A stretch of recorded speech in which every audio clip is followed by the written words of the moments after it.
5 camarades d'Air France sont convoqués devant le tribunal de Bobigny pour y être jugés pour des faits de violence présumés à l'encontre de 2 membres de la direction du groupe le 5 octobre dernier.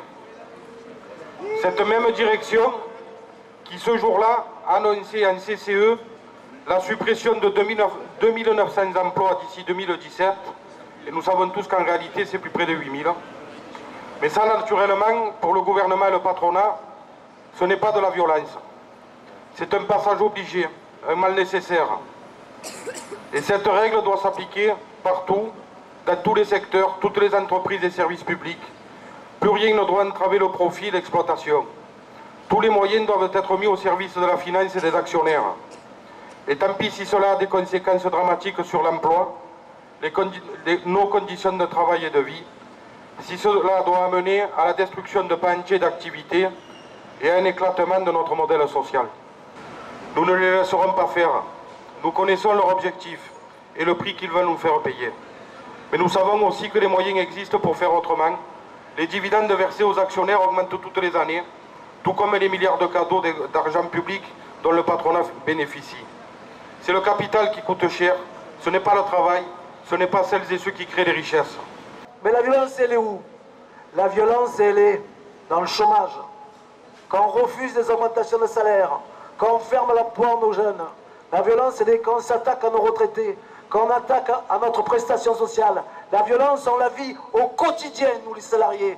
Et c'est vrai que des fois, on peut se dire et penser, aujourd'hui, oui, les salariés du département, à Air France, à la SNCM, ailleurs, nous sommes en légitime défense.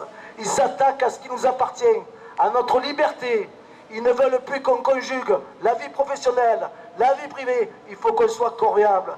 Ils veulent qu'on nous appartienne, qu'on leur appartienne. Et quand on veut dire non, et quand on se dit non, eh ben, ils sont violents.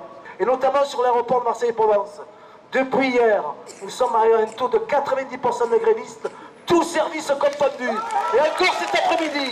Et pour Air France à Marseille, on lâchera rien, rien, rien.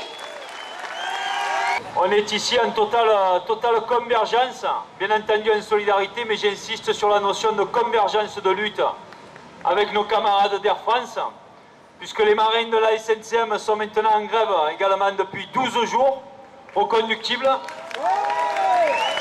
Ils ont décidé de reconduire la grève à 70% ce matin pour défendre les 900 emplois qui doivent être conservés avec la poursuite du service public et des liaisons sur le Maghreb et l'Afrique du Nord sous pavillon français premier registre pour les 900 salariés qui doivent rester dans l'entreprise. Un gouvernement pompier pyromane, un gouvernement irresponsable, et la conséquence a été que des patrons voyous, une frange du patronat, a saccagé l'agence de Bastia à coups de batte de baseball en terrorisant les salariés, a attaqué le Jean Nicolet à Porto Vecchio en coupant les amarres avec la complicité de la Chambre de commerce et d'industrie, au risque de mettre les travailleurs en danger et de mettre le bateau à l'échouage.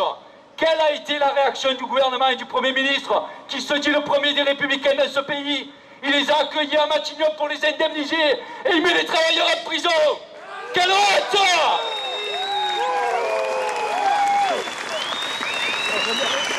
Il faut rappeler que la solution, elle viendra par l'organisation des travailleurs et des citoyens en créant le rapport de force. Il n'y a que ça qu'ils vont comprendre. Dans la dignité. Et on a besoin de rien casser quand on fait ça.